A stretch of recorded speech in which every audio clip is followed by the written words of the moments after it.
woman walking down the street, pretty woman. Ngayon totoo din, kabado ako. Isa lang nadala ko. Nag-break ako. I don't believe you, you're not the truth. Maraming times na na-test yung friendship namin, pero in the end, alam mo yun, it goes back to how it used to be. And hindi ko lang na na-meet niya si Roger and deserve nila yung isa't isa.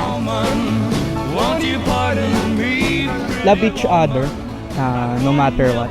Piliin nila ang isa't isa. Ang love, dapat hindi mawala. And you look lovely as can be. I think no na-meet nila yung isa't isa, doon ko na-realize na nahanap nila yung isa't isa for a reason. Parang I saw love in that. Don't walk on by, pretty woman. Don't make me cry, pretty woman. Rog, congratulations. Thank you for inviting us all. Alam namin na mahalaga tong araw mo and we are very thankful that we are all a part of it. Congratulations, pare. If that's the way it must be, okay. I actually don't wish for a perfect wedding. Rather, I wish for an exciting one. Wait, there'll be tomorrow. Yung tough times, natatapos yan. Pero yung tough people kagaya ninyo, piliin nyo palagi ang isa't isa. Is she walking back to me? Yeah, she's walking back to me. Oh, pretty woman.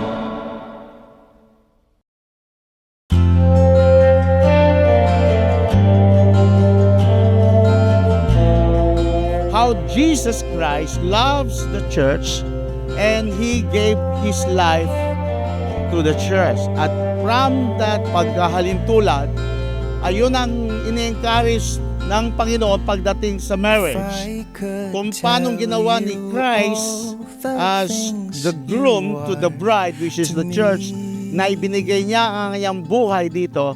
The same way, yung husband, the groom, will give his life to the wife.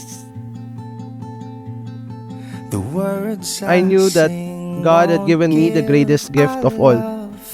Someone that I will spend the rest of my life with.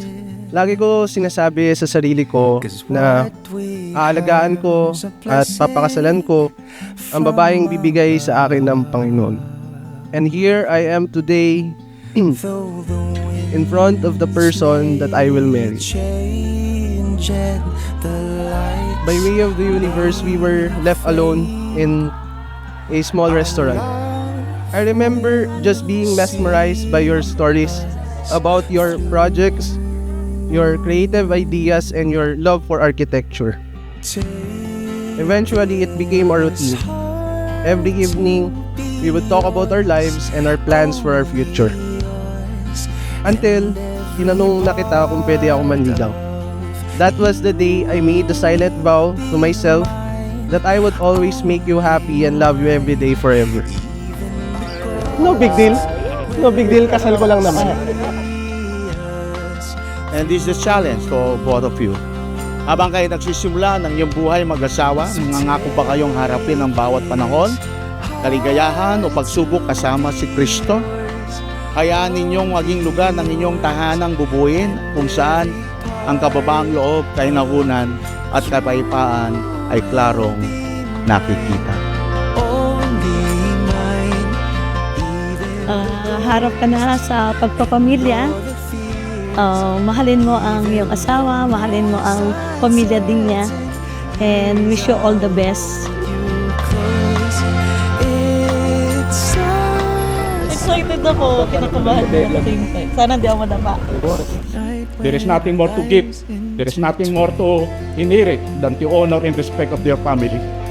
And I'm glad that Winnie will be part of the family, and Winnie will be your future life, building a family dedicated to God and dedicated to your family. Go on, my son. I know that you can do it.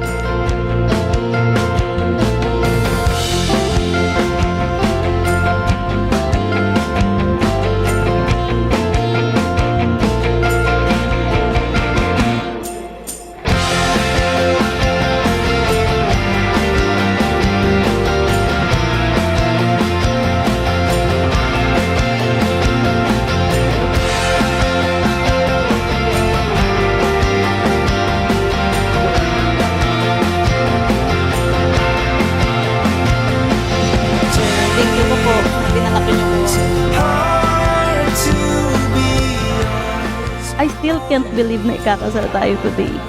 Growing up, never ko talagang na-imagine ang sarili ko wearing a white dress. I used to believe na hindi totoo ang marriage. Not until I met you. You changed everything I thought wasn't real.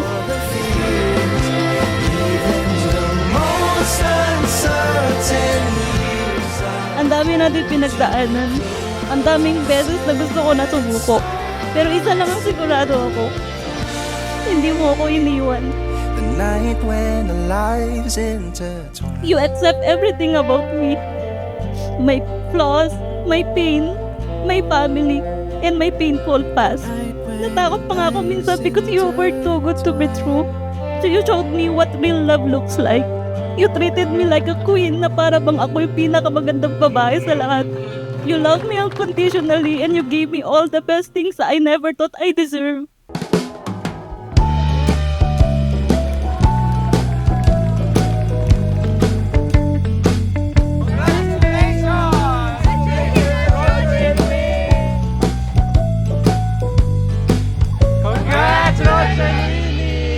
I feel like I've played too many chords and written too many words to catch you by surprise or say something brand new. Oh baby, it's true, I'm running out of songs. Songs I wish I'd written for you. Ngayon malinaw na lahat because God answered all of my painful prayers. Binigay niya sa akin yung exact man that I prayed for a long time. I promise na hindi kita ipablock tuwing mag-aaway tayo. I will always support you, understand you, stand by you, and love you even when life gets hard. You are my answered prayer, my home, and now my forever. Songs I wish I'd written for you.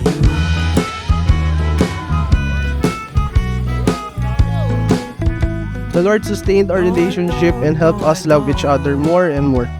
My love for you gave me the strength to become a better person. Indeed, God's plan is good, pleasing, and perfect. But if I could write it all again, I promise to be the joy in your heart and the warmth of your soul, to be patient and let down my guard every time an argument arises between us, to learn the mystery of life with you and grow with you, even as time and life change us both. I promise to keep choosing you every day forever. Forsaking all others, I commit myself to you.